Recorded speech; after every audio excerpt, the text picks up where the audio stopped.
nosotros somos sí, seguidores de Rampa, somos rampistas y marxistas. Bueno, bueno, buenas tardes y bienvenido de nuevo al Encuentro Humanidades y Filosofía. Hoy una cuestión importantísima, la filosofía del Cante Jondo. En concreto, dentro de la rama de la filosofía española, la rama de la estética o la poética del Cante Jondo. Con nosotros, pues el autor y uno de los más importantes filósofos del Cante Jondo, Pepe Martínez o José Martínez Hernández, y aquí tenemos su ya clásica obra, siguiendo a su maestro también, queremos que sea un homenaje a su maestro Félix Grande, Poética del Cante Jondo, Filosofía y Estética del Flamenco, o Poética del Flamenco, esa diferencia de Aristóteles y de Kant y tal, ¿no? Pues, Pepe, existe el duende y la gracia en el Cante Jondo. ¿Qué es el duende en el Cante Jondo y qué es en general la filosofía del Cante Jondo o la poética del Cante Jondo? Buenas tardes, Antonio, y buenas Buenas tardes tardes. a todos. Bueno, pues ese es hemos empezado por el centro de la cuestión, in media res, como decía el latino, ¿no? Hemos ido directos al grano. Yo creo que el duende es una palabra que tiene una gran relevancia dentro del mundo del flamenco, aunque últimamente hay gente que niega esa palabra, la importancia de ese concepto, incluso acusa una tendencia dentro del flamenco que es el llamado duendismo, como si fuese una especie de desviación o de exageración sobre el tema del duende, llena de misterio, de oscuridades y de palabras vacías que suenan muy poéticas, pero que en el fondo no dicen nada. Esa es la crítica, ¿no? Pero a mí me parece que es una palabra esencial. Es una palabra que debemos, en su uso dentro del flamenco, a Federico García Lorca. Federico García Lorca tiene una célebre conferencia que dio en Buenos Aires en 1933 que se titula Juego y teoría del duende. Se me antoja que esa conferencia es, por así decirlo, el núcleo de una teoría estética del flamenco. Pero no solo del flamenco, ojo, no solo del flamenco, sino del arte en general. Y para mí la grandeza de ese texto está en que de una humilde palabra que se utiliza en el ámbito taurino, también se dice toreros con duende, como Rafael de Paula, por ejemplo, y tal, y que se utiliza mucho en el mundo del flamenco cuando se habla de Manuel Torre, cuando se habla de Manolo Caracol, de los grandes cantadores que emocionaban de una forma extrema. Federico la rescató y la engrandeció, creando en torno a esa palabra toda una teoría. Una teoría que para mí tiene la importancia de que a través de esa palabra, Román, buenas tardes. Buenas tardes, Román. Buenas tardes. ¿Qué tal? ¿Cómo estáis? Buenas tardes. Hola, buenas tardes. Bueno, estaba explicándole a Antonio una pregunta que me ha hecho. Central de la filosofía del Cante Jondo, que es el duende. Termino de comentarlo con él. Sí.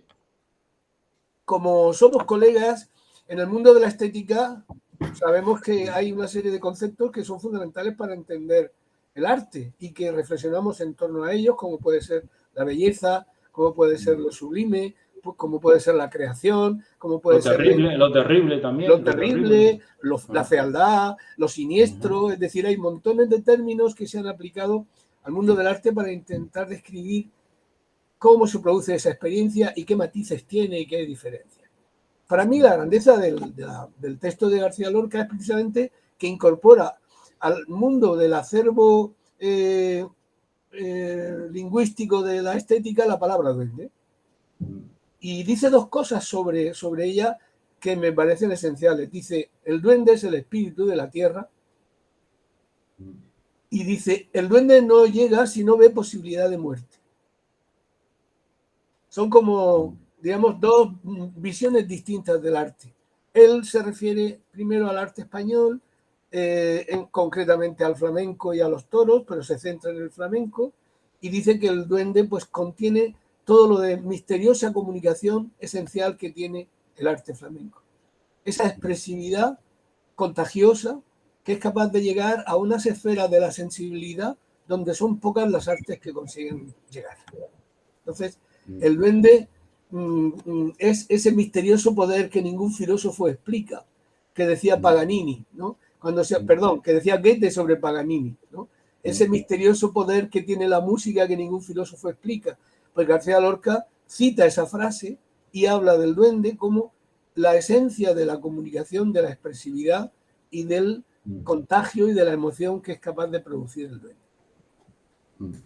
Ese me parece un concepto fundamental, sería larguísimo. Yo, realmente, la poética del Cantejondo es un exordio y un comentario y una interpretación del duende, pero no solo del duende. Se exagera a veces y se ve en el flamenco solo lo trágico triste, lo trágico terrible, lo trágico pesimista, ¿no? Pero yo creo que en el flamenco está también lo trágico alegre. Nos dejaríamos una mitad de la experiencia flamenca si no hablásemos de la alegría en el flamenco. Sí, incluso en la seguidilla o en la soleá que parecen más trágica y más triste, hay algo de conciencia de qué es el ser humano que produce cierta alegría dentro del pato, ¿no? Del patetismo que también decía Federico García Lorca, que era característico. Claro, porque... Perdón. Sí, esto suele pasar. Para que se sepa que estamos en directo. Eso es. Perdón. Claro, porque ahí es muy importante entender el concepto que Aristóteles aplicó a la tragedia griega cuando habla de catarsis. La tragedia tiene como finalidad producir catarsis, dice él, es decir, liberación. Liberación. La contemplación de lo trágico produce en quien lo contempla una especie de salud liberadora, porque eso que por dentro te puede roer y te puede consumir, si se expresa y manifiesta y se hace colectivo, te puede liberar, te puede sanar. Yo creo que el flamenco y todo gran arte y toda gran música, sobre todo en este caso, tiene un efecto liberador. Tiene un efecto. La música, decía Nietzsche que la vida sin música sería un error, ¿no? Mi querido amigo y maestro Félix Grande decía, no, y más, la vida sin música sería un horror, decía Félix. Sí. Porque la música te acompaña, te consuela, te hace vivir más intensamente, etc. Entonces, el valor catártico de la música, en el caso del flamenco, está muy, muy manifiesto. Catártico y comunitario. Yo las mejores experiencias que he tenido en sesiones de flamenco, en reuniones de flamenco, es justamente esa alegría liberadora que produce la experiencia de lo trágico. No hablo ya de la alegría en un sentido trivial. Por ejemplo, no me refiero a la alegría porque se están cantando por alegría, o porque se están contando chistes, o porque se está cantando por bulería. No, me refiero a la alegría de aquel que se ha sumado al pozo oscuro de la vida, de la pena, del dolor, del sufrimiento, y que de pronto se libera de ahí, sale de ahí, como si fuese resucitado, como si elevase el vuelo a partir de esa experiencia. Es una experiencia que hoy los psicólogos llaman resiliencia. Es decir, la capacidad de levantarte después de haber sido derribado o después de haber caído al suelo. Hay una letra de Bulerías de Cádiz que siempre la cito porque me parece maravillosa, que dice, ni la hambre la vamos a sentir. Mire usted qué gracia tiene este país. A mí me parece que está resumida toda una filosofía de la vida. ¿Cómo es posible que alguien diga que no voy a sentir el hambre porque estoy de fiesta o estoy de reunión flamenca, etcétera, ¿no? Es decir, ni el hambre va a poder con nosotros y va a vencer nuestro deseo de alegría, nuestra capacidad de sobreponernos a la tragedia o a lo terrible, ¿no? Entonces, por eso me parece que yo digo que el duende es el espíritu de la tierra, nos viste de luto, el duende nos viste de luto. Pero la gracia nos pone sobre ese manto de luto un vestido de inocencia. La gracia es la sal de la tierra. Si el duende es el dolor de la tierra, la gracia es la sal de la tierra. Porque lo trágico incluye siempre esa ambigüedad. Lo trágico incluye siempre, Dios mío, ¿por qué? Esa pregunta sin sentido, por el sentido del sufrimiento y del dolor, e incluye también una frase muy flamenca, viva Dios. El flamenco en un momento determinado por sigrilla dice, Dios mío, ¿por qué? No tiene sentido. Y por tonar, entonar siempre, en las tonadas siempre se dice, y si es verdad, y si es mentira lo que yo digo, ¿no? Que Dios me mande la muerte. Sí. Sí. Pues es un homenaje también este breve encuentro que hacemos a Félix Grande, porque Félix Grande escribe el prólogo, ¿no? a tu obra, la poesía del Cante Jondo. Muy generoso. Y muy generoso y te declara como nuevo filósofo del Cante Jondo, que hay que tener en cuenta. Y también es seguidor, como tú, de Federico García Lorca, ¿no? Claro, Entre los flamencólogos están los que no siguen a Federico y los que consideran que Federico, aparte de poeta y dramaturgo, era un filósofo del Cante Jondo, prácticamente junto con los Machado, fundadores de la filosofía del Cante Jondo. Efectivamente. Aquí, Antonio, es terrible para los del gremio filosófico que en España no haya habido ningún filósofo que se haya ocupado del flamenco. Ninguno. Bueno, modestamente yo sí, pero quiero decir, a lo largo de la historia, ¿no? Eso. Porque del flamenco se han ocupado los poetas en España. El único filósofo que hace una mención del flamenco es Ortega y Gasset en su libro Teoría de Andalucía. Y para mal. Para horriblemente mal, porque dice, no nos vamos a entretener en esa música andaluza, pasemos de largo al lado de esta quincalla meridional, dice, quincalla meridional, la frase es terriblemente desacertada y al mismo tiempo, pues, significativa, ejemplifica muy bien el desdén, el menosprecio por el flamenco. En España han sido los poetas los que se han ocupado del flamenco. Por eso yo reivindico también que para acercarse al flamenco es necesaria una razón poética y no solo una razón filosófica en el sentido... Sí. En María Zambrano, que es mucho más que una discípula de Ortega y Gasset. Por supuesto. No. Para mí María Zambrano es una de las grandes filósofas del siglo XX. No en España solo, a nivel internacional, ¿no? Pero bueno, ha tenido la desgracia de ser mujer y de ser española, que es una doble, digamos, doble pena, doble castigo que lleva encima y no. Entonces decía que Unamuno, por ejemplo, también se podría haber acercado al flamenco, pero Unamuno para la música era bastante sordera, ¿no? ¿Y quién se ocupó del flamenco? Pues se han ocupado los Machado, se ha ocupado Federico García Lorca, se ha ocupado Luis Rosales, se han ocupado Fernando Quiñones, Caballero Bonal, Félix Grande, es decir, la tradición más poética. Es cerca al flamenco con el afán reflexivo de los poetas. Pepe, me atrevería a decir que yo creo que hay un intento de filosofía del flamenco, del cante jondo en Cervantes con La Gitanilla, con la novela ejemplar de La Gitanilla. Puede ser. Se nota que es una bailaora y una cantaora. Claro, efectivamente.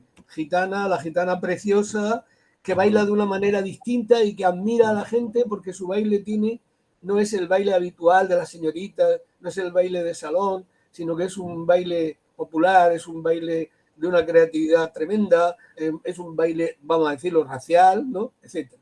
Sí, pero yo me he inspirado en esta gente. Yo me he inspirado fundamentalmente en los cantadores, los artistas, las frases que dicen los artistas, muchos de ellos analfabetos, pero que son frases geniales, porque son gente, como decía muy bien García Lorca de Manuel Torre, que tiene la cultura de la sangre. Es decir, no han estudiado en ninguna universidad, pero son inteligencias naturales pasmosas. A veces te quedas alucinando de cómo definen su arte, o como, por ejemplo, por no ir más lejos, Farruco, el abuelo, el viejo de los farrucos, un día le preguntan, y maestro, ¿usted cómo le transmite su idea del baile a sus hijos y a sus nietos? ¿No? Le estaba preguntando por una estética, ¿no? ¿Cuál es su estética, no? Y le dice Farruco, yo siempre les digo lo mismo, cortito pero rabioso. Pues ahí hay una estética, cortito pero rabioso. ¿Qué está diciendo? La intensidad comunicativa en el flamenco es fundamental. No hay que explayarse. No, el flamenco no necesita mucha retórica. Lo que necesita es que te llegue al corazón de una manera inmediata, cortito. No le des muchas vueltas, pero rabioso, intenso, ¿no? Entonces, por ejemplo, para mí esa es una de las características de la estética del flamenco, lo que yo denomino el expresionismo.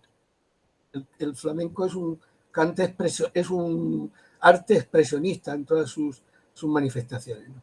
Vuelvo sobre lo de Félix. Yo tuve la suerte de conocer a Félix en La Unión en el año 1992.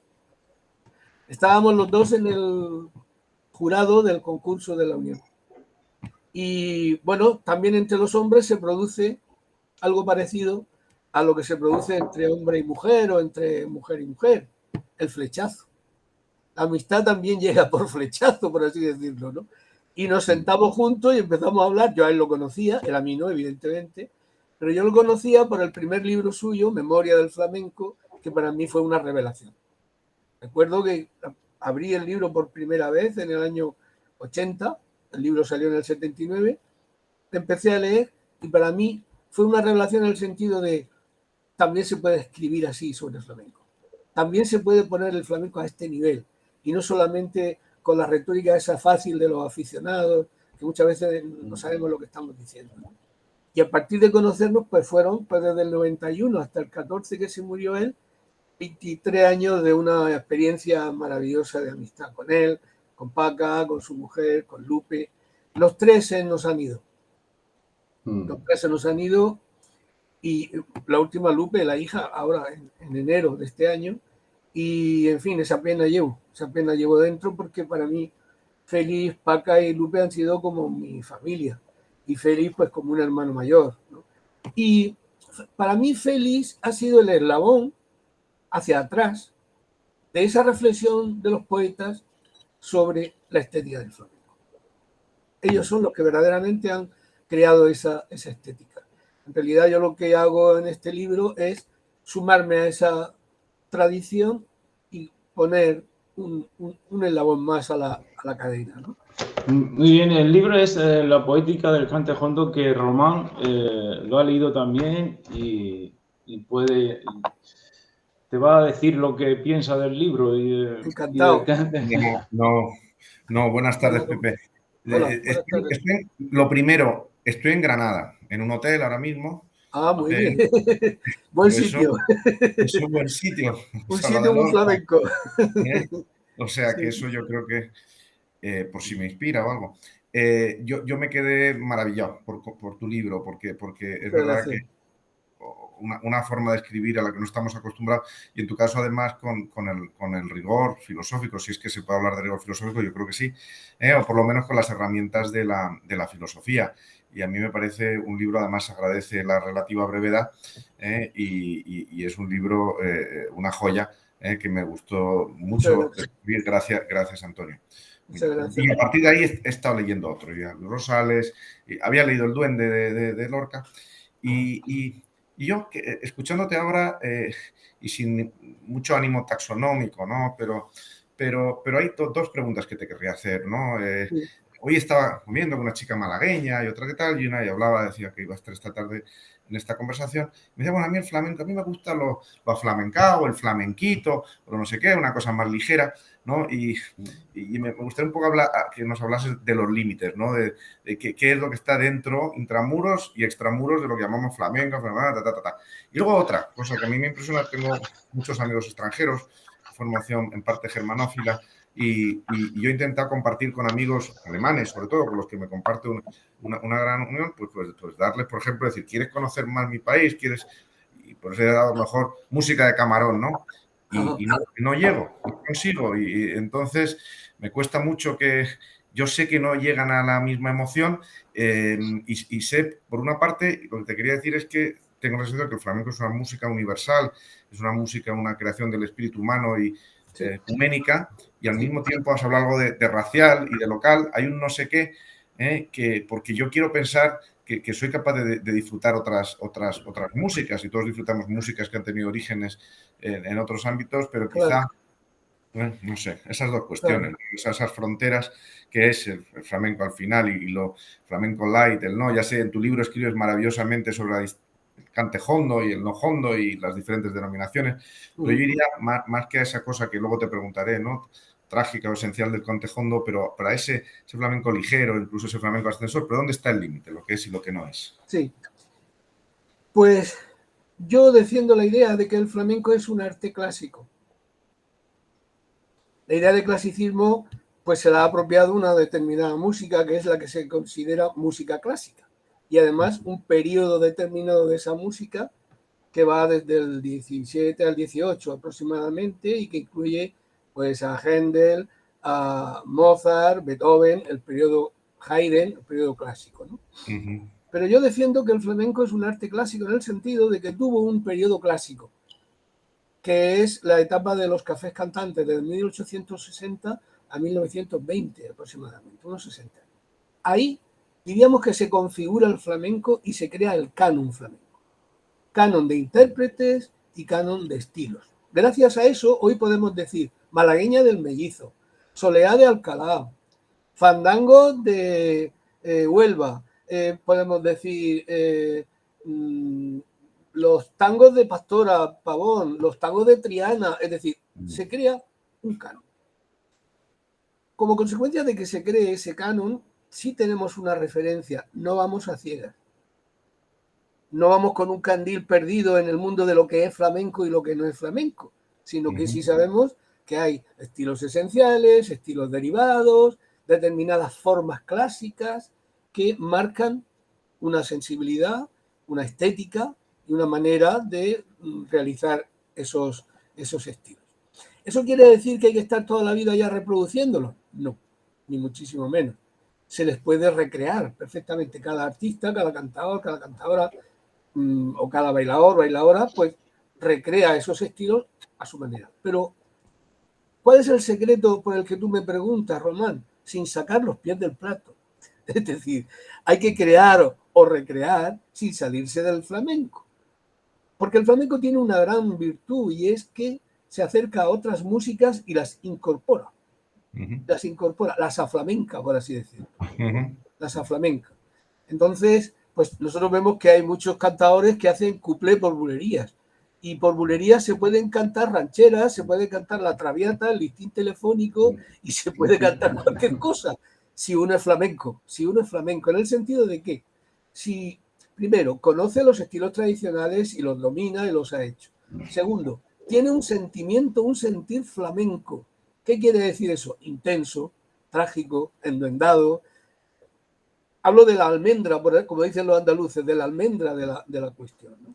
Ahora, ¿cuándo se sale uno del flamenco? Pues cuando, diríamos, ha oído campanas un poco y no sabe dónde, sabe que el flamenco está de moda y entonces aflamenca en el mal sentido y no en el buen sentido de la palabra determinadas músicas. Y entonces, por ejemplo, pues hace pop flamenco o hace flamenquito, como tú has dicho muy bien, rumbas que suenan muy bien, hace canciones flamencas, es decir, está con un pie fuera, por lo menos con uno, fuera del plato, fuera del tiesto. ¿Por qué? Pues porque no conoce bien la tradición, porque no conoce bien los estilos clásicos. Hay que curtirse. Un artista se tiene que curtir y tiene que venir de sus maestros. Quien no tiene maestros, pues no va a ninguna parte, sobre todo en el mundo del arte, pero en la vida en general. No hay nadie que nazca aprendido, como dice la gente, ¿no? No hay nadie que cree todo de la nada. Entonces, ¿cómo se determina si alguien es flamenco? Primero, porque conoce la tradición flamenca. Si no la conoce, no puede ser flamenco. Generación espontánea en esto del arte no existe. A partir de ahí, respetando esa tradición, uno puede poner en marcha su creatividad. Ahí tenemos a Enrique Morente, ahí tenemos a Paco de Lucía, ahí tenemos a Camarón, porque hay quien crea conscientemente y quien crea inconscientemente. Pero una cosa es eso. Por ejemplo, yo considero que Paco de Lucía, Camarón y Enrique Morente son los grandes clásicos contemporáneos que tenemos, que han renovado el flamenco a todos los niveles. Pero ¿de dónde vienen todos ellos? Del flamenco más tradicional. Del conocimiento hasta el tuétano de las técnicas, de las maneras, de haberse criado en familias flamencas, en un territorio flamenco y de haber querido aportar su granito de arena. Ahora, lo que no puede ser, a mi entender, es que alguien recién llegado diga, yo soy un genio. Primero, los genios no se autodenominan genios a sí mismos, son otras personas los que les dicen son geniales. Un genio no sabe qué es un genio. Si alguien viene diciendo yo soy un genio, ese es más tonto que genio, me temo. Pero, sí. Y si viene con maneras de genio, yo me aparto automáticamente. Oiga, humildad. Sin humildad no se puede alcanzar ningún tipo de genialidad ni de originalidad. Entonces, ha pasado con el flamenco una cosa que tiene un aspecto positivo y es que se ha puesto de moda. Hoy el sello flamenco es un sello de calidad. Llega a la gente, hay muchísimo también esnovismo, gente, sí, yo me encanta el flamenco, claro, yo entiendo el flamenco, claro, si mi abuelo oía fandango en la cocina cuando yo era pequeña. Bueno, entonces el que eso sea un sello importante y que llegue a mucha gente hace que algún listo o lista se aproveche. Ese sello vende. Hace 40 años no era así. Había que rescatar al flamenco de las tabernas y de la mala consideración y de los bares donde ponía prohibido el cante. Pero ahora ya no es así. Entonces, se produce ese fenómeno que dice Román del flamenquito, que es gente que dice, sí, yo soy flamenco, yo soy flamenca, pero si tienes 18 años. Espérate. Tienes 18 años y quieres ser el cantador o el artista flamenco del siglo XXI. No tengas tanta prisa, ¿no? La prisa no es buena para nada que uno haga en la vida, y menos para el arte, porque mira para atrás y verás la cantidad de gente que hay antes de ti creando, haciendo cosas maravillosas de las cuales puedes tú aprender y beber en esa fuente. Entonces, yo creo que uno de los males del flamenco, junto con los bienes que van siempre, diríamos, hermanados, es una cierta banalidad, una cierta banalización, convertirlo en lo que no puede ser el flamenco, que es una música de fondo. Una música de corte inglés, ¿no? Una música de línea telefónica. Flamenco te exige concentración y atención suma. No puede ser una música para tenerla como música ambiental, ¿no? Entonces, esa conversión del flamenco en la rumbita, en el flamenquito y tal, pues es una banalización que a mi entender va acorde con una banalización general de todas las cosas que se están produciendo en la sociedad en la que vivimos. Y esa banalización hace pues que mucha gente de gato por liebre y mucha gente joven sobre todo tome el gato como si fuera liebre y se lo crea, ¿no? Y diga, no, este es flamenco. Yo me llevo muchos disgustos con este asunto. Porque también, Pepe, fulano es flamenco. Yo no, en absoluto. ¿Cómo que no? Tal, si está en los Grammy, pues para él, pues para ella. Rosalía flamenca. No. Como rápidamente, yo no quería sacar nombres, pero para mí no. Ella dice que ha estudiado flamenco. Bien. Ella tiene determinadas formas flamencas. Bien. Pero en contra de lo que opinan muchos otros críticos de flamenco y flamencólicos, etcétera, yo no creo que Rosalía sea flamenca en el pleno sentido de la palabra. Es uno de los casos de alguien que se ha acercado al flamenco y que lo ha utilizado como seña de identidad de una manera, a mi entender, torcida. Recuerdo varias cosas. El lanzamiento de Rosalía comenzó diciendo que Rosalía no era aceptada porque es mujer. Si lo tomamos por pasiva, los flamencos que no aceptan a Rosalía son unos machistas. Que Rosalía no era aceptada porque es catalana.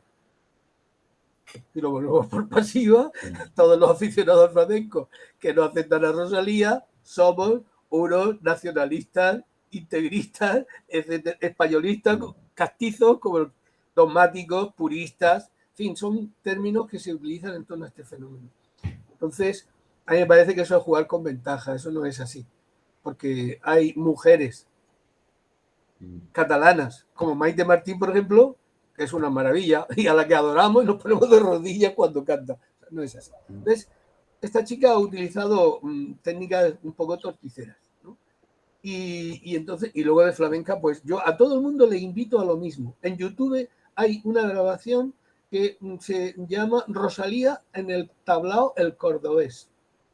El cordobés es el tablao más castizo, más tradicional y mejor que hay en Barcelona, tablao de flamenco. Y estaba ella allí, pues asistiendo a una actuación y la invitan a subir. Venga, tenemos con nosotros a la gran artista Rosalía, por favor, que suba y que nos regale un trocito, un cachito de su arte, una patadita por bulería. Bueno, vosotros vedlo y ya me contaréis, porque no es flamenca la chica. De la misma manera que yo no soy obispo de Constantinopla y no lloro por eso, ¿qué le voy a hacer? Ni voy por ahí diciendo que yo he heredado la teología de Constantinopla ni nada de eso, porque no es mi camino, pues. Este es otro caso. Está muy apoyada por un lobby, vamos a decirlo. En el flamenco también hay lobbies de gente que apoya a determinados artistas y tal. Que Rosalía gana 500 premios Grammy, enhorabuena. Que se hace multimillonaria, maravilloso, mejor para ella. Pero que no vaya por el mundo diciendo lo que no es. Está claro. Esa es mi opinión. Y cuando llega a grupos como yo que sé, no, y no es por sacar nombres, de verdad que no es eso, sino un poco para hacernos la idea, los Manolos, estos que ha llegado cantando los Beatles, All My Love You, y parece que el mundo entero ha recibido algo que identifican en millones de discos del mundo. Sí. Eso. Flamenquito. Flamenquito, ¿verdad? Claro, flamenquito. Claro. Rumba eso. Y rumba más rumba. La rumba eso. También se puede hacer de muchas maneras, ¿no? Ha habido maestros, Bambino, genial. Sí. María Jiménez, genial, por rumba. Sí. El Pescailla, genial, por rumba. Sí. Pero estamos, por así decirlo, en las fronteras del flamenco, como tú has dicho muy bien.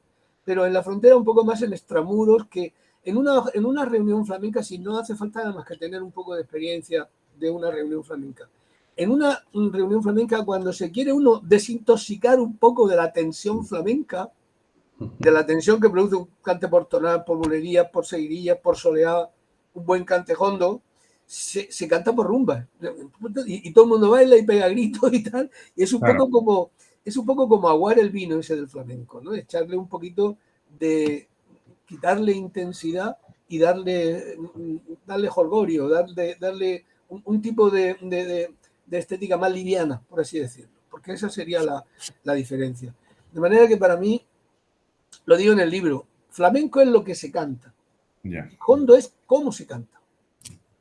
La verdad que lo dices. Entonces, ¿Y por qué es el cómo se canta? Que es verdad, que yo recuerdo, a mí me gusta, me emociona muchísimo. Creo que Camarón cantó una sevillana, ese medley que sale en la película de Sevillanas de Saura, que a mí me emociona extraordinariamente. Y es una sevillana porque será una sevillana, tiene los 4 tiempos y tal. Sí, efectivamente. Pero podría ser cualquier otra cosa y es de una emoción profunda, ¿no? Profundísima, ¿no? Lo que te decía antes de viajar a otras culturas, parece que esa manera más ligera llega, se venden por millones y la otra no, quizá porque eso quizá también es la tragedia o es más difícil, no solo el flamenco, afecta a otras formas culturales, ¿no? Que hay que pararse, llegar, concentrarse. ¿Qué es eso? Román, yo creo que eso no sucede solo en Alemania o en Inglaterra o en Francia, eso sucede en España. Sí. Quiero decir, flamenco, los que les gusta el flamenco, caben en 3 autobuses. Ya. Quiero decir con eso que, vamos a ver, toda gran música es exigente. Y es necesario educar el oído para acercarse a ello. La música clásica, Bach, Beethoven, no digo ya nada, pues que los más recientes como Schoenberg, etcétera, es dura, es difícil. El oído se tiene que acostumbrar a ese mundo musical, a ese mundo sonoro. A ti no te gusta la música clásica de entrada, tienes que educar tu sensibilidad. Cierto. Bien, pues el flamenco es igual. Por eso he dicho que es una música clásica, porque es una música, yo lo digo por propia experiencia. Yo entré al flamenco a través de la copla. En mi casa, mi madre era muy aficionada a la copla. Y la radio, los discos dedicados de cuando yo era niño, que estoy hablando de los años 60, estaba todo el día puesto, la radio estaba puesta en los discos dedicados. Y a mí me encantaba aquello. Y veía a mi madre contenta, pero es que a mí eso me llegaba mucho. Pero yo me di cuenta de que había, dentro de los artistas que hacían copla, hombres y mujeres, había unos que me gustaban más y otros que me gustaban menos. Entonces, por ejemplo, si ahí me decían Antonio Molina o Rafael Farina, yo no lo dudaba, Rafael Farina. Si a mí me decían Concha Piquer o Marifé de Triana, yo no lo dudaba, Marifé de Triana. No sé si me explico. Yo vi que a mí lo que me gustaba era, dentro de la copla, lo más flamenco, lo que más sonaba flamenco. ¿Qué coplas me encantaban? Pues La Niña de Fuego, La Salvadora de Manolo Caracol, claro, eso es la locura, ¿no? O me encantaba Vino Amargo, o me encantaba Salamanca, de Farina, etc. Hablo de mis 12, 13, 14, 15 años. Y entonces recibí el bautismo de fuego en la Unión. Yo atraído porque en Murcia el festival de referencia era el de la Unión, pues con 15, 16 años fui al Festival de la Unión, que entonces se celebraba en una terraza de un cine de verano, en la terraza Meri, que estaba justo en la avenida que lleva hasta la actual Catedral del Cante, a la derecha. Bien, yo me senté allí en una silla de esas de tijera a las 11, 10 y media, 11 de la noche y empezaba Minera, el Puebla, Minera, Cartagenera, Taranta y Levantica. Manuel Ávila, Cartagenera, Minera y Levantica. Y para mí aquí era un suplicio, lo digo. Era un suplicio aquello, digo, madre mía, de cosas. Qué música más dura, qué música más difícil. No entiendo nada, pero ¿cómo les puede gustar? Porque tenía que hacer mi oído el flamenco. Porque tenía que educarme el oído en esos sonidos que para mí eran nuevos por completo. Entonces, no se le puede pretender que a una persona que le guste más o menos el flamenquito o el flamenco, le arrees una sesión por tonadas, por siguirillas y por soleá, porque se necesita tiempo. Entonces, Román, lo que tú decías, es una música exigente, muy exigente, cuya sensibilidad no tolera a todo el mundo. Yo he tenido amigos y amigas que me han dicho que el flamenco les produce vergüenza ajena porque no entienden cómo alguien en un escenario se puede desnudar de esa forma. Esa expresividad flamenca, ¿no? Entonces, primero hay que superar, digamos, esa vergüenza, entre comillas. Es decir, uno tiene que ver que en el flamenco lo que hay es verdad, autenticidad.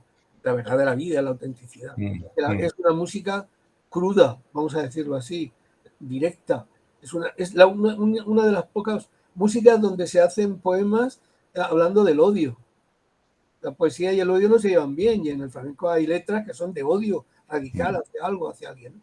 Entonces, lo que quiero decir es que es una música muy exigente y que no solamente no llegan a ella los extranjeros, sino que también en España hay mucha gente que dice que es aficionada, pero hay gente que te dice, yo soy aficionado, pero a mí me gustan los fandangos, los fandanguillos, a mí me gustan las milongas, a mí me gustan las alegrías y tal, pero no, a mí sí eso, la seguidilla, la soledad. Yo he oído a algunos que se dicen aficionados que esos cantes no les gustan. O a mí me gusta Marchena, pero a mí no me pongas el agujetas. A mí me gusta Juanito de Terrama, pero hombre, Caracol o el Terremoto, yo qué sé, esa gente tan salvaje que gritan de esa manera. Me está recordando a los que solo escuchan las oberturas de Wagner y no escuchan luego la historia. Sí, exactamente. ¿No? Claro, porque hay, dentro de ya volviendo a la estética del flamenco, también el arte flamenco tiene una sensibilidad apolínea y una sensibilidad dionisíaca. Están las dos. Están las dos. Hay cantadores dionisíacos, como puede ser el Agujetas. Me acuerdo que el Agujetas salía a las actuaciones y decía, bueno, voy a cantar por Sevilla, por Soler y por Tonay, al que no le guste que se vaya. Así salía, como un salvaje de Rousseau, como un buen salvaje de Rousseau, diciendo ese tipo de cosas, ¿no? Dice, esta es mi estética, este es mi arte, este es el flamenco para mí, al que no le guste lo siento para él, ¿no? Hay una sensibilidad trágica, dionisíaca, Nietzsche habló de ese tipo, ¿no? Y hay una sensibilidad apolínea, más, digamos, de música agradable, de música que acaricia la sensibilidad pero que no la lastima, y eso está en el flamenco. Y hay gente que se queda con lo apolíneo, y hay gente también que se queda solo con lo dionisíaco y menosprecia lo apolíneo. Yo creo que caben todas las sensibilidades en el flamenco. Pero la dionisíaca es la más dura, es la más dura. Incluso yo estoy convencido de que en algunas épocas de la historia de España ha desaparecido o han desaparecido determinados estilos y determinadas formas de artistas porque no eran aceptados por el estado social de ese momento. Por ejemplo, después de la Guerra Civil, en los años 40, pues se generaliza la ópera flamenca.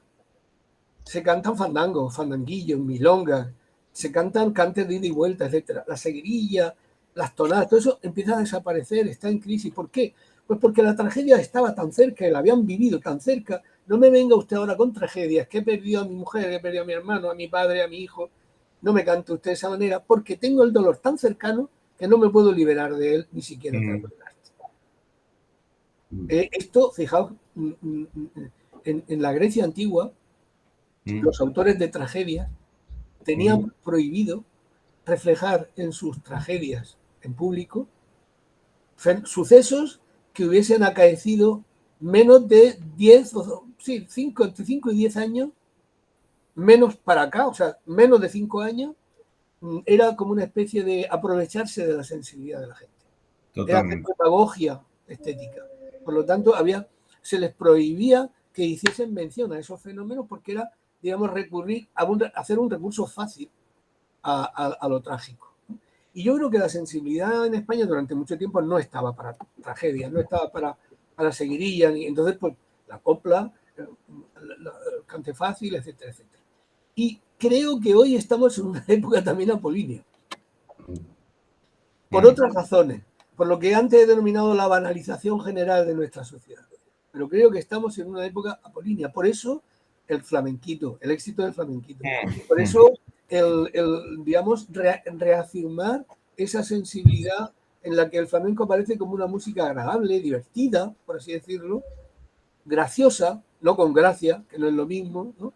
Y que por lo tanto sirve un poco como música de acompañamiento. A mí hay un fenómeno que me produce verdadera inquietud y es la banalización general de la música.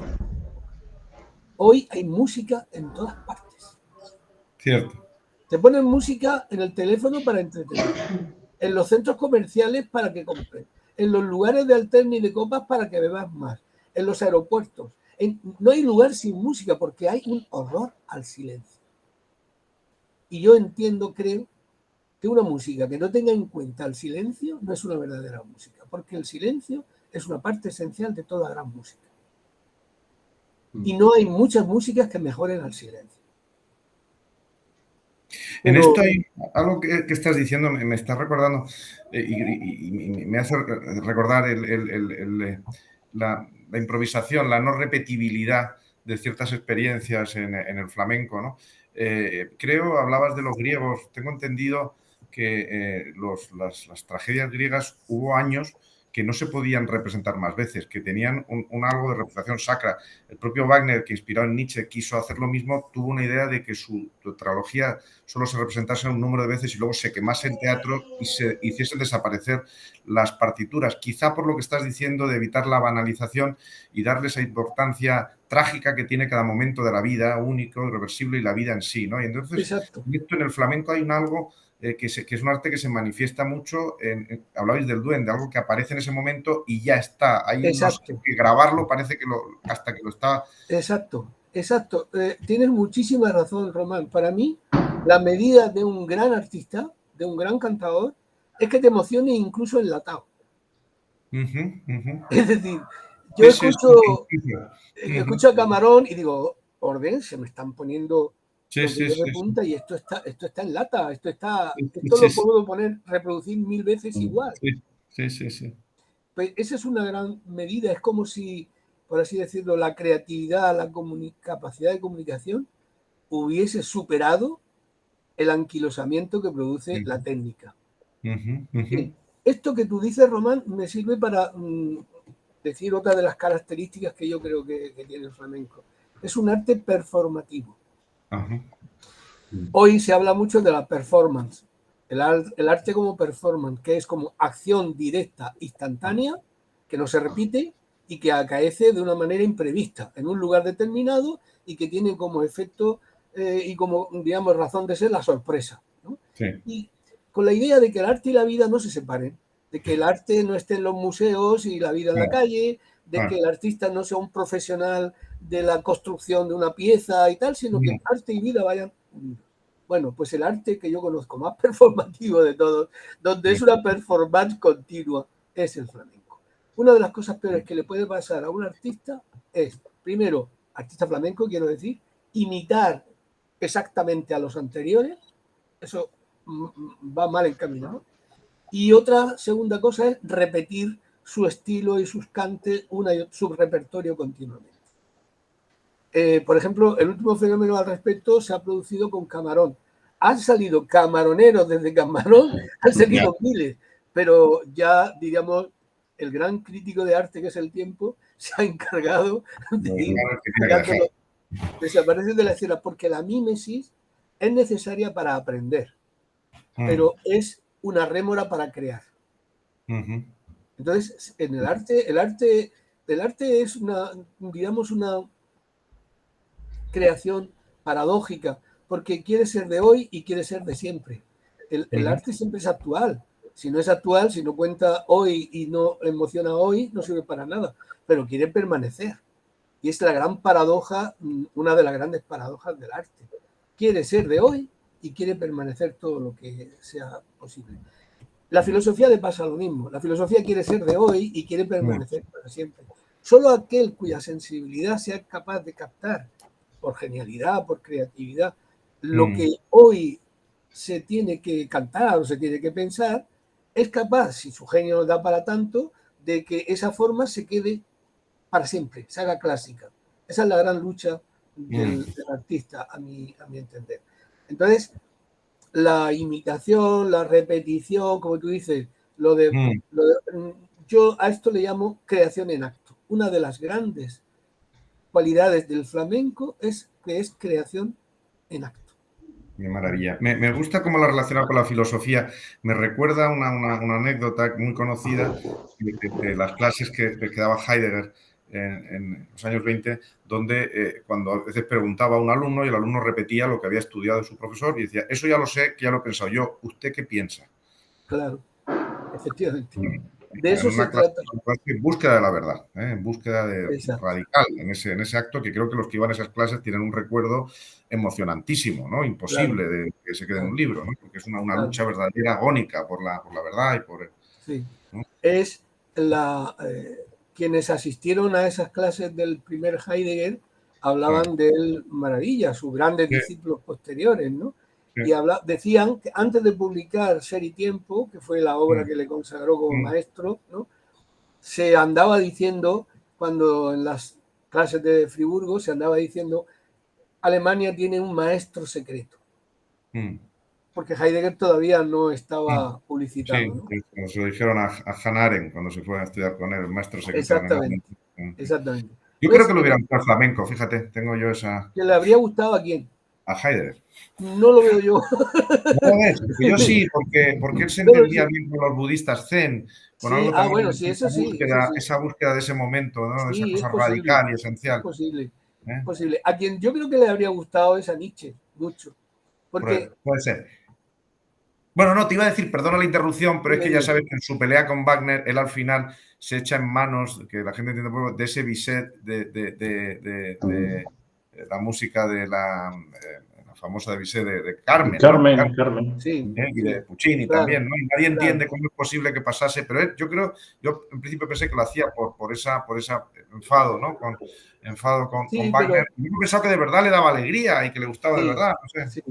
Él decía que en el caso Wagner, dice, cuando hace la crítica de Parsifal, dice que Wagner se ha hecho cristiano. Wagner se me ha vuelto cristiano y entonces eso no lo soporta. Aparte de por otras cuestiones biográficas y de enfrentamiento de egos, algunas un poquito oscuras y feas. Sí.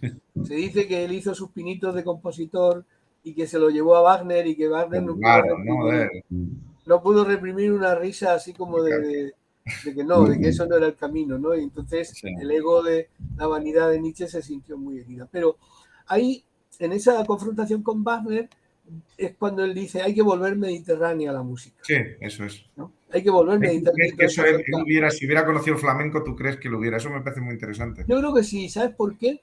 Porque lo dice García Lorca en la conferencia de Juego y Teoría del Duende. Dice, sí, dice, Nietzsche, el pobre Nietzsche que iba buscando los duendes de la música allá por el puente de Rialto en Venecia, iba por allí, dice, ¿qué habría dicho y sentido si hubiese venido a Cádiz y hubiese conocido a los cantadores y a los bailadores flamencos de verdad? Entonces sí que habría visto lo dionisíaco en el arte, porque en el fondo la Carmen de Bizet a García Lorca le parecía la típica estampa folclórica sobre España, ¿no? Y entonces no terminaba de conectar con ella. Pero efectivamente, yo creo que el flamenco, entre otras músicas, porque no solo es el flamenco, pero el arco mediterráneo, el mundo mediterráneo, el flamenco es una música mediterránea, y dentro de ese arco se han producido una gran cantidad de músicas maravillosas que tienen otra manera de ser, otra sensibilidad, otra espontaneidad, ¿no? El flamenco, pues, yo, para provocar, lo digo deliberadamente, para provocar, digo, es una música clásica y es una música culta. Claro, la gente dice, ¿cómo? Yo no había entendido yo eso de que el flamenco fuese una música culta. Sí, ¿cómo que no? Depende del concepto de cultura que usted maneje. Si maneja el concepto ilustrado, desde luego no. Pero si maneja el concepto romántico de cultura, sí, por supuesto. Y también digo otra cosa, es una música sapiencial. Sapiencial, como es la música llamada clásica, también es una música sapiencial, pero como es el fado, como es el tango argentino, como es el jazz, el blues, como es el rebético, como es la samba, como es gran cantidad de músicas populares que para mí tienen 4 características principales. Son músicas que producen conocimiento, autoconocimiento de uno mismo, músicas que tienen efectos sanadores, por lo de la catarsis, curativos, son músicas que representan una identidad, la identidad de un pueblo. Los himnos nacionales, el himno nacional de Argentina no es el himno oficial, es el tango. El himno nacional de Portugal no es el himno oficial, es el fado. El himno nacional español, que no tiene ni siquiera letra, es el flamenco. Tú vas a cualquier parte del mundo y de España, flamenco es nuestro himno. Son músicas que reproducen y son músicas que producen una fraternidad. Son músicas comunitarias, que lo que buscan es la manifestación de las emociones, el compartir esas emociones con otros y el vivir los estados que la música produce en comunidad, no en soledad. Un melómano, por ejemplo, clásico, piensa que la mejor manera de disfrutar la música es en su casa con un gran aparato de estéreo maravilloso que le ha costado no sé cuántos miles de euros y allí solito escuchando eso y emocionándose por dentro. Bien, claro, es el individualismo burgués que está detrás de ese tipo de música también. Pero ningún cantante de fado, por ejemplo, entiende cantar solo en su casa y no con gente, o de un tango argentino, porque además son músicas que van acompañadas del baile, la mayoría de ellas, del movimiento. Y el flamenco es exactamente igual. Son músicas que tienen una serie de características muy peculiares, muy propias de una determinada concepción del mundo. Son músicas tradicionales y que vienen de la noche de los tiempos, porque la música ha sido, el ritmo y la música y el baile han sido las formas primarias de identidad, de comunidad, de comunicación entre los seres humanos desde la época del neolítico incluso más allá. Han tenido esa función de unir. Los que aprenden a bailar juntos, aprenden a cazar juntos, aprenden a guerrear juntos, aprenden a trabajar juntos. Los que conocen el ritmo, conocen al mismo tiempo cómo se hacen las faenas, cómo se acompasan, cómo se llevan a cabo de la manera más social posible. Son músicas que producen sociabilidad. Entonces, por eso digo que para mí el flamenco es una música muy compleja, pero como esas otras grandes músicas que hay en la historia de la humanidad. Un grave problema que tiene el flamenco es que ha nacido en España. Es un problema. Es un problema, lo digo entre comillas, lógicamente, claro. Porque si al flamenco le pasara como al jazz y hubiese nacido en Estados Unidos, no habría rincón de Noruega, de las Islas Fiji o de África Central que no tuviese una peña flamenca. Vosotros pensáis la cantidad de clubs de jazz que hay en el mundo. Es verdad. ¿Cuántos clubs de jazz hay en el mundo? Decíamos antes, decía Román, es una música internacional, es verdad, en Japón adoran al flamenco. Sí. Los músicos flamencos dicen que donde más acogidos y entendidos y, digamos, reconocidos se sienten es en el extranjero. Hay una anécdota de Paco de Lucía, cuando en el año 75 iba a actuar por primera vez un músico flamenco y actuaba en el Teatro Real, en Madrid. Entonces le preguntaron, ¿usted estará satisfecho, orgullosísimo? Porque va a actuar en el Teatro Real, ¿no? Y dice, mire usted, a mí, Paco era así de listo y de contundente, ¿no? Mira, a mí esto no me impresiona nada. No me impresiona nada. Dice, yo vengo de actuar en Nueva York, en Berlín, en Londres, claro, los mejores teatros del mundo. Dice, que mi país me permita entrar al Teatro Real, pues tampoco me parece como para lanzar las campanas al vuelo. Quiero decir con eso que somos... No solo que yo recuerdo en Nueva York en tiempos sí, que iba a Lincoln Center, a óperas y tal. Yo solía conseguir entradas pocos días antes y un día vi uno de los viajes, veo un concierto de Paco Lucía y digo, qué bien, que no lo había visto. Digo, voy a verlo. Estaba vendido desde hacía un año. Efectivamente. O sea, efectivamente, esa música llegaba a todo el mundo y, hombre, en el extranjero, por lo que tú decías, Román, de la dificultad de apreciar el meollo del trágico envendado del flamenco. Sí. Es cierto, porque, por ejemplo, lo que más se vende en Japón es el baile. Y en general, en el extranjero, lo que más gusta es el baile. Paco de Lucía, por su genio, consiguió que fuese también la guitarra. Pero Paco de Lucía se dio cuenta también, porque era listísimo, era un genio y era un hombre muy inteligente, se dio cuenta de que un guitarrista solo en un escenario no aguantaba más de una hora a un público de 2.000, 3.000, 4.000 personas. Y entonces inventó el grupo flamenco. Y puso un bajo, y puso una percusión, y puso un bailador, y puso a su hermano Pepe cantando, y la flauta de Jorge Pardo y el saxo de Jorge Pardo. Montó el grupo porque él decía, así se puede aguantar, la gente puede aguantar 2 horas, un concierto de 2 horas. Yo solito aquí me defiendo 1 hora, pero más tiempo no. Es decir, fueron formas que se, digamos, crearon como consecuencia de nuevas fronteras del flamenco. Pero el flamenco llega a todas partes, aun cuando, podríamos decir, la esencia del flamenco, los más flamencos, los que han vivido ahí, pues lo han hecho a costa de escuchar, de hacer el oído, de adentrarse en ese mundo, porque con el flamenco pasa una cosa, si tú no lo aceptas, él te rechaza. Yo cuando alguien me dice, yo que no entiendo si es una soleá o es un fandango, digo, da igual, el flamenco entra por los poros, entra por el oído, llega al corazón, si te llega, lo demás viene por añadidura. Ahora, si no te llega, si tú lo niegas, si tú lo rechazas, por lo que sea, no vamos a culpabilizar a nadie. No me gusta el flamenco, pues como no me gusta el golf, lo que sé. Pues él te rechaza también, él se pone duro, porque es muy exigente. Es una música muy exigente. Tú no puedes poner flamenco, tú no puedes poner a Caracol cantando por Siguirilla o a Camarón cantando la soleá polar y tal, y tú estás ahí cocinando. Él te coge así de la solapa y dice, ven aquí, escúchame, que te tengo que hablar muy en serio. Cuando alguien te habla muy en serio, tú no puedes estar ahí haciendo gatillo. Admite, podemos decir, pero también llega a mucha gente porque, como todas las grandes obras, admiten distintos niveles de conocimiento, de empatía. O sea, los niños pueden leer el Quijote y lo puede leer el mayor crítico literario. Admite distintos niveles de comprensión, distintos niveles de compromiso al mismo tiempo.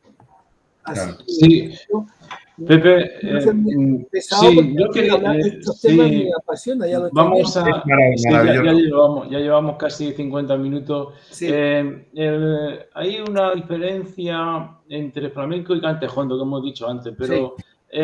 ¿Hay algún palo que es superior a otro? O yo creo que si se canta bien, ¿no? Como dices tú en el libro, Sí. No hay palo menor o palo mayor, ¿no? Efectivamente, esa es una gran pregunta. Román antes la ha contestado, sin plantearla él así, pero la ha contestado. Ha dicho, yo en la película de Sevillanas oigo a Camarón cantar unas sevillanas, que es un palo liviano, y me emociona. Claro, claro. Por lo que he dicho antes, flamenco es lo que se canta, pero hondo es cómo se canta. Entonces, tradicionalmente se ha distinguido, ha habido muchas distinciones que a mi entender han sido perjudiciales. Por ejemplo, cante gitano, cante payo. Ya tenemos un lío ahí. Los cantes gitanos son los cantes fundamentales, los cantes payos son los cantes más livianos, los menos flamencos. Tal. O cante hondos y cante flamencos, ¿no? Soleá, seguirilla, tonal y cante flamencos más liviano y tal. Los fandangos, los fandanguillos, la alegría, la bulería, ese tipo de cosas, ¿no? Cante grande y cante chico. Todas estas han sido nomenclaturas que se han utilizado a lo largo de la historia, ¿no? Vale, entonces, esta nomenclatura incluso la utilizaron en el célebre concurso de Granada de 1922. Y luego en el otro gran concurso, el de Córdoba del 56, que se inspiraron en lo de Granada, querían seguir con ese espíritu. Entonces, ahí se cometieron varios errores. Primero, despreciar a los cantadores profesionales. A Granada no pudieron ir profesionales de la época. Iban al jurado. Esto es una cosa curiosa. Estaba Chacón en el jurado, que era el gran profesional del tiempo, del momento. Pero los concursantes tenían que ser todos aficionados. El Tenaza... Eran Juegos Olímpicos antiguos, ¿no? Todos aficionados. Eran como Juegos Olímpicos antiguos, solo exactamente, amateur. Exacto, amateur, totalmente amateur, ¿no? Eso por un lado. El flamenco se ha desarrollado como arte clásico y con un canon tan rico porque había profesionales, gente que se dedicaba exclusivamente a eso, a investigar, a darle... Tú puedes cantar muy bien segando garbanzos allí en un cortijo de Jerez, pero tú no te puedes dedicar al flamenco en el sentido más técnico de dedicación absoluta, si es eso lo que haces, ¿no? Entonces, eso fue un error, el creer que la profesionalidad no beneficiaba al flamenco. Yo creo que fue la época clásica, la de la profesionalidad. Y luego, un segundo error es que agrupar los cantes en cantes hondos y cantes no hondos. Yo creo que no. Pongo un ejemplo. Antonio Molina cantando por Seguirilla no me parece hondo. Y Manolo Caracol cantando un pregón de lo que sea, vendiendo cupones por la calle, vendiendo los dos patitos o lo que sea, cantando eso, es hondo. Es decir, no es lo que se canta, es cómo se canta. La actitud, la voz, la búsqueda, la expresividad. Es decir, hay una serie de elementos que hacen o no hacen hondo a un cante y que son elementos estéticos, la actitud. Y sobre todo para mí, una cosa fundamental, buscarlo, buscar eso. El que no busca no encuentra. Hay cantadores, por ejemplo, o cantadoras que se conforman con tener una voz espléndida y lucirla. Y mira cómo me suena la voz, cómo la proyecto, qué rompedor soy, tal y tal y tal. Esa soberbia, esa hibris que decían los griegos, no es buena para el arte en general, para el flamenco tampoco. El gran cantador, el cantador hondo tiene que ser humilde en la búsqueda de esa expresividad y tiene que pelearse con el cante y tiene que ahondar en él y tiene que tener una serie... No necesita tener una voz especialmente brillante. En el flamenco tenemos la historia de gran cantidad de cantadores y cantadoras que no han tenido la voz de Pavarotti y que han sido hondos como ellos solos. Porque los recursos expresivos del flamenco son otros. No es el lucimiento de la voz. No canto para que me escuchen ni para lucir la voz. Canto para que no se junten la pena con el dolor. Lo dice Manuel Machado, ¿no? A todos nos han cantado en una noche de juerga coplas que nos han matado. Dice Manuel Machado. Eso es el flamenco. Coplas que nos han matado. Coplas que no sabes de dónde viene ese eco, esa voz. No sabes por qué te habla de esa manera y por qué te impacta, ¿no? Lo dice Eugenio Trías. Dice, todo el mundo quiere desvelar el misterio del arte, cuando precisamente el gran secreto del arte es que nadie sea capaz de desvelar su misterio. Y García Lorca lo decía también, dice, el poeta escucha voces, como una especie de medium, ¿no? Escucha voces. que no sabe de dónde vienen, pero que le llegan profundamente y su oficio está en saber darle forma a esas voces, darles forma poética. Entonces, pues a lo que me refería es, no hay cante grande y cante chico en el sentido de que haya estilos que son hondos y otros que no lo son. Porque yo he escuchado cantar por fandangos, cantar por sevillanas o cantar por guajiras de una manera honda. Y he escuchado unas palizas de cante por seguirilla y un aburrimiento que digo yo, bueno, ya está bien, porque ahí el que hace el cante es el artista. El cante es el canon, pero el artista es, por lo que decíamos antes, de performativo, es creación en acto. Y no siempre te pilla igual tampoco. Los artistas hondos tienen también la fama, con razón, de que son muy irregulares, de que en unos momentos el cuerpo te pilla bien, en otros no. En unos momentos te sientes, como dicen ellos, y en otros momentos no te sientes, por lo que sea. Manuel Torres tenía esa fama, Manolo Caracol, Terremoto, Camarón, tenían la fama de que salían al escenario y a lo mejor daban un petardazo. Según decías esto, claro, no puedo evitar pensar, y lo siento porque no querría hacerlo como un tópico, sino al revés, desde el punto de vista filosófico, siguiendo tu forma, tu manera de entrar al flamenco, en el toreo, ¿no? Como algo también que tiene de trágico, de irrepetible, y de hecho ha habido un encuentro entre las dos artes que yo creo que va más allá de la casualidad, ¿no? Que tiene algo no es casualidad. No es casualidad familiar, no es que se casen toreros con cupletistas, no es eso solo. A mi entender, tú lo has dicho muy bien, hay una hermandad estética. Hay una hermandad estética, hay un toreo apolíneo y hay un toreo dionisíaco. Hay un toreo artista y hay un toreo poderoso. Y por lo tanto hay, bueno, pues en fin, todos tenemos nombres en la cabeza, Rafael de Paula. Yo tuve amistad con Rafael de Paula durante un tiempo, sí, y me acuerdo, bueno, le decían, en Jerez le decían la alegoría de Jerez, decían, de Rafael de Paula, que era la alegoría de su pueblo, ¿no? Y Rafael era así, Rafael le pillaba bien y te volvía loco, y le pillaba un poco acobardado esa tarde y no iba. Curro Romero. En general los artistas suelen ser más bien, lo decía muy bien Manolo Caracol, decía, el flamenco no se hace como se hacen los armarios roperos, el flamenco se crea. Fíjate, un hombre que no tenía más estudios ni nada, pero sabía lo que estaba diciendo. El flamenco no es algo que tú tienes ya pensado en la cabeza, lo traes y lo pones, no. Es algo que se crea, tiene el kairos, el instante, el momento en que uno se siente, se encuentra y lo hace. Y en el toreo pasa exactamente igual. En el toreo, el artista, en el toreo con un añadido definitivo, y es la presencia del toro. Porque claro, en el flamenco estás mal una tarde o estás distraído y no pasa nada. Te abuchean o no cobran o no vuelven más o lo que sea. Pero en el toro, si te distraes o estás mal o te equivocas, está la muerte ahí, ¿no? Puede ser mortal. Sí. Podríamos estar hablando horas y horas y tendremos ocasión de hacerlo. Sí, bueno. Pero para ir terminando, sí. Yo quería recordar también a filósofos extranjeros, como hemos hablado antes de empezar, como a Clément Rosset, con su principio de crueldad de la realidad, cómo influyen y captan muy bien, ¿no?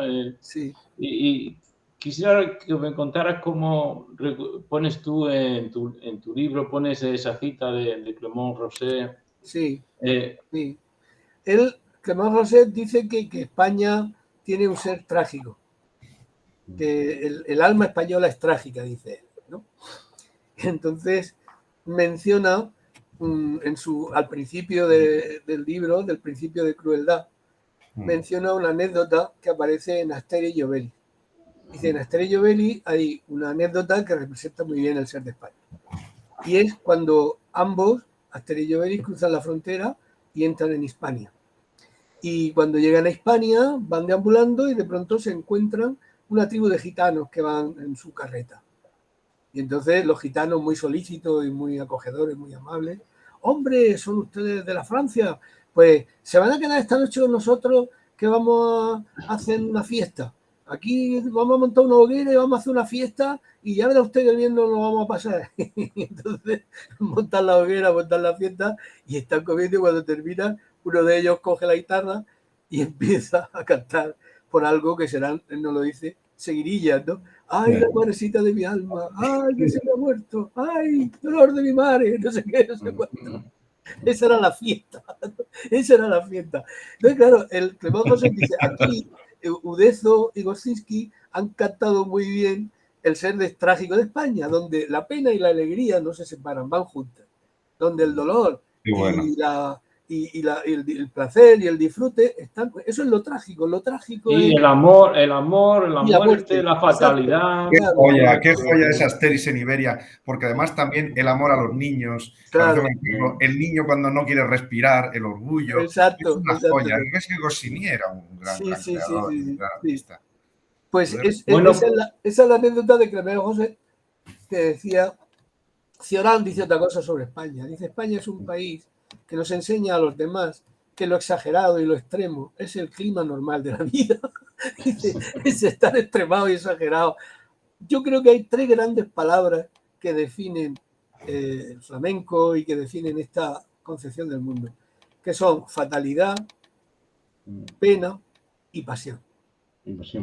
Son las tres grandes palabras que definen, y además os cuento una anécdota. Una tarde, Félix y Paca y yo veraneábamos durante hace 10 o 12 años, 15 años, siempre juntos. Nos pasábamos 15 o 20 días en la Sierra de Madrid. Y un día estábamos allí en una terraza del bar y les digo a los dos, decidme una palabra, una sola palabra que defina al flamenco, que lo identifique. Félix, como buen fatalista, dice fatalidad. Paca dice pena. Y yo dije pasión. Y de ahí viene, estos los 3 acuñamos esa trilogía, ¿no? De fatalidad, pena y pasión, que yo creo que también identifican el ser español, en cierto modo, sin caer aquí en tópicos del folk guy, del espíritu del pueblo, de Herder y todo esto, pero sí, los pueblos tenemos como somos comunidades grandes, pero comunidades al fin y al cabo, tenemos una herencia común, una historia común, unas formas comunes, y eso hace que tengamos también una forma de ser parecida, muy, muy semejante. El hombre es de donde nace también y donde ha sido educado. Y entonces yo creo que en España la pasión, por ejemplo, para bien y para mal, está presente. De la misma manera que en el último capítulo de la poética reflexionó sobre la diferencia entre angustia y pena. Y pena. La angustia existencialista es una idea que no es mía, sino de Federico. Lo he dicho antes, para mí Federico, porque dice Federico, la pena no es la angustia, porque con pena se puede sonreír, con angustia no. Ya, de verdad. Cuando leí eso, digo, ostras, este tío, la angustia no te deja sonreír. Tienes razón. La pena, tú puedes hasta reírte de pena. El sol me da frío, la nieve me quema. Yo ya no sé si llorar de alegría o reír de pena. Son tan grandes mis penas que no caben más. Exactamente. Sí. Podemos seguir ahora la juerga flamenca, que siempre es después, sí. Cuando termina la grabación seguimos, no os vayáis, seguimos y podríamos seguir ya mucho tiempo, ¿no? Pero... Y yo voy a ir a una en Granada esta noche, pero sí. Muy bien. ¿Vas a ir a dónde? ¿A la platería? Vamos a ir, no, creo que nos tiene organizada una en un Carmen, pero lo han organizado para nosotros. Estoy en un congreso aquí de abogados y nos han organizado. No sé qué será porque es un poco sorpresa, pero sí que vamos a tener. Espero que sea bueno. En la Peña Platería hoy es viernes. Suelen tener actuaciones también. En la Peña Platería Lo que pasa es que creo que lo tienen reservado para los socios. Anoche estuve en Essaíra, que es un sitio así muy, bueno, muy heavy, muy duro, muy como neo hippie radical, y estuve escuchando algo bueno. Pero en fin, yo de todas formas, Antonio, sé porque debemos dejarlo esto un tamaño que lo pueda disfrutar mucha gente. Y yo lo que sí que quiero decir, Pepe, es que me ha parecido un regalo y un tesoro lo que te he escuchado, de verdad que, y a diferencia de haber disfrutado el momento presente, en este caso enlatarlo, yo creo que le va a dar a mucha gente pues muchas alegrías y mucho conocimiento. Ha sido algo para mí inolvidable y te lo quiero agradecer. Pues para mí también ha sido un placer que hayamos estado charlando sobre este asunto, porque hablar con cierta densidad sobre el tema no se puede hacer con cualquiera. Yo no hablo así normalmente de flamenco, porque claro, por la calle yo me encuentro con otros aficionados que hablan de otra manera o piensan de otra manera, pero para mí es un disfrute el poder charlar con vosotros y contigo, Román, pues aquí tienes un amigo. Ya no nos conocíamos, pero a partir de ahora pues ya sabes dónde estoy. Muchas gracias, Pepe, que es un gran honor y de verdad que ojalá sea así. Muchas gracias, Pepe, y hago mías las palabras de Román. Y ahora pues detengo, pero solamente nos mantenemos un poco más para... Sí, vale, de acuerdo. Bien, pues tenemos que hacer otro programa sobre Machado, sobre tu libro reciente, ¿no? Sobre Machado. Sí. Fíjate, el nacimiento de ese libro tiene que ver con el flamenco también. Sí. En mi vida el flamenco pues tiene una... Digamos que estoy dividido al 50%, la filosofía por un lado y el flamenco por el otro, ¿no? Entonces, cuando me he acercado al flamenco, he buscado cómplices que hayan pensado el flamenco de una forma muy radical y también que hayan defendido otra cosa que va acompañada con el flamenco, que es la cultura popular. No es fácil encontrar cómplices. En la historia de la filosofía, por supuesto, es buscar una aguja en un pajar, pero en general en la cultura occidental no es fácil encontrar cómplices para defender la cultura popular. No es nada fácil. Sí, tenemos que seguir. Y yo me di cuenta, termino, y yo me di cuenta de que cada vez que tenía que buscar una cita para apoyar mi defensa de la cultura popular, desembocaba siempre en el Juan de Mairena. Qué libro maravilloso. Desembocaba ahí. Entonces, cada vez que iba al Juan de Mairena, pensaba, algún día yo a este libro le dedicaré un homenaje, le tengo que hacer un homenaje, tengo que reivindicarlo. Y esa fue la razón de que estuviera toda la vida leyéndolo, pero ya en un momento determinado dije, no, tengo que escribir un libro sobre el Juan de Mairena y reivindicar ese Machado menos conocido, es el Machado del Juan de Mairena. Y reivindicar a Juan de Mairena como un filósofo. Porque para mí Juan de Mairena es un libro único, y bueno, y con muchas ganas de leer lo que hayas escrito sobre él. Yo cuando me fui a estudiar al colegio de Estados Unidos, mi padre me mandó con lo que me dio, era el libro de cabecera que yo tenía desde los 17 años. Sí. No ha dejado de serlo desde entonces. Ese libro es una joya. Difícil hablar de él, es una cosa tan única, tan lleno de sabiduría, de alegría, de gracia, de finura.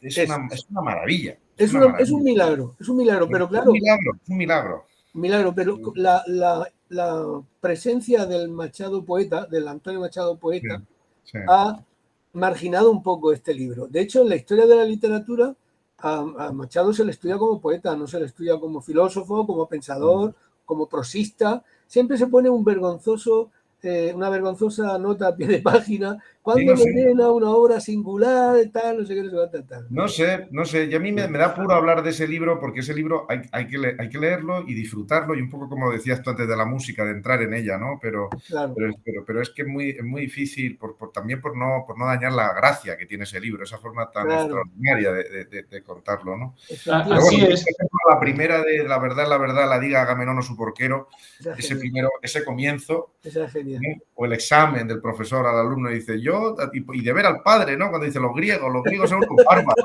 qué carcajada. Los griegos eran unos bárbaros. Pero está lleno de el padre cuando va y le dice, ¿pero ha suspendido usted a mi hijo sin conocerlo? Dice, no, pero lo conozco usted. Con ver al padre, dice, mi maestro no suspendía a nadie, era muy generoso, era muy bueno, pero hay veces los griegos eran unos bárbaros. Es genial. El Juan de Mairena no está suficientemente leído con atención. Ha habido muchas tropelías con el libro. El libro, el poeta y crítico Dámaso Alonso, que fue el pope de la crítica literaria, lo condenó. Lo condenó diciendo que el Juan de Mairena era el Antonio Machado decadente a quien le había abandonado la musa poética y entonces se había dedicado a escribir esas cositas que no tienen mayor valor. Ahí Lázaro Carreter, Julián María, Dámaso Alonso, una escuela Una escuela que llega hasta actualmente. Y que menosprecia al Juan de Mairena como el que menosprecia lo que no entiende, lo que no conoce. Me produce una irritación como no os podéis imaginar. No me extraña. Porque es una cosa... Pero bueno, y esto a cuento de... Es una joya, es uno de los cúlmenes de la cultura, no sé llamarla española o universal. Sí, no, la europea. Maravilla, de ligereza, de inteligencia. Exacto. Así en el libro tuyo pones al final Machado filósofo. Como claro. No lo encuentro nosotros. Sí, Antonio, yo lo reivindico como filósofo, pero filósofo a su manera, filósofo heterodoxo, filósofo marginal, de esa gloriosa estirpe de filósofos críticos, marginales y heterodoxos, gracias a los cuales la filosofía está todavía viva. Porque si fuera por las facultades y si fuera por las instituciones filosóficas y por los ministros de educación y por todo eso, a la filosofía la podíamos enterrar ya hace muchísimo tiempo. Que de todas formas tenía una formación filosófica también tradicional. A ver cuántos poetas han citado a Bersón en sus versos, ¿no? Y conocía muy bien la filosofía clásica y por supuesto Unamuno. Pero bueno, eso ya al margen, da igual, porque es muy por encima. No sé si por encima o al margen, pero es un libro único. Tengo muchas ganas de leer el tuyo sobre él. Pues yo no sé si te lo puedo hacer. La verdad es que no me quedan muchos ejemplares. Está en la librería. Los autores hay que comprar los libros. Muy bien. Bueno, tendremos otra ocasión de hablar también. Exacto, sí. Haremos otro encuentro sobre el libro tuyo. Claro que sí. Yo quisiera terminar simplemente recordando una letra de una poética del cante jondo, porque todos los aficionados del flamenco, cante jondo, siempre nos vienen esas letras, ¿no? Por muchas cosas de la vida, ¿no? Yo voy a decir una y ya, pues, los que nos oyen o vosotros, si os acordáis de alguna, una que siempre recuerdo, no sé por qué, que dice, cada vez que considero que me tengo que morir, tiendo una manta en el suelo y me harto de dormir. Sí, señor. Esa es de Manuel Machado. Esa es de Manuel Machado. Sí, pues yo digo una que es para mí la cumbre de la poesía social. Se suele decir que el flamenco no hace poesía social, pero con 4 versos se puede hacer poesía social maravillosamente. Que dice, pobrecito de aquel que come el pan de mano ajena, siempre mirando a la cara, si la ponen mala o buena. Me parece una letra que refleja toda la poesía social y la injusticia de... Muchísimas gracias, Pepe. Muchísimas gracias, Román. Y ya voy a detenernos allá y seguimos la juerga flamenca. Ha sido un placer. Venga, fenomenal.